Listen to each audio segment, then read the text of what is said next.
Hey, what's happening? Here we go. Happy Monday. I hope everyone had a fantastic weekend. Hopefully, you're watching this video before class starts for today, so you're wondering what's happening.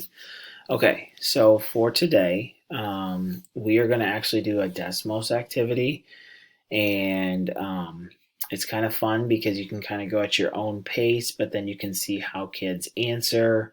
Um, and Students typically when I'm in the classroom really enjoy it. We'll see how it goes through distance learning and virtually, but you'll have the opportunity to share a little bit on your Jamboard.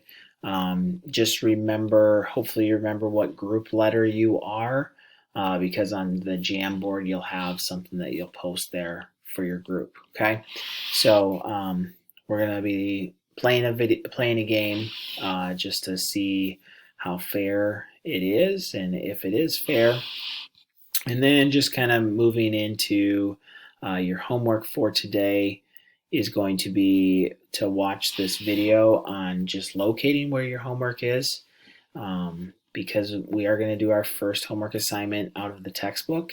And I know that can be a little bit confusing as far as where can I find the homework. So the homework is located under the review and preview section, meaning you have to scroll down towards the bottom of it. Okay, so the video will kind of walk you through that, and then you're going to be doing problems 11 through 15. So make sure you have a piece of paper by you, whether that's a spiral notebook or it's just lined paper that you're going to put in your binder, or your organizer, and you're going to want to make sure you have that out for Tuesday so that we can grade that on Tuesday and kind of go through that, any questions that you have and such.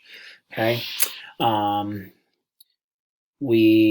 don't have any important dates just yet, but I'm thinking we might have a quick quiz on Thursday, and I have not talked about quick quizzes yet, but quick quizzes are worth 25% of your grade. It's 4 questions, and it's worth 25% of your grade. So homework is worth 5% of your grade, and quick quizzes are worth 25% of your grade. Anything on the quick quiz is what's going to be on the test. So they kind of go hand in hand. The last thing that I wanted to point out, on my one pager, I have put my office hours on here with a link right to them so that you can click right into my office hours, make it that much easier for you to access me. All right. So I will see you in class. Have a fantastic day.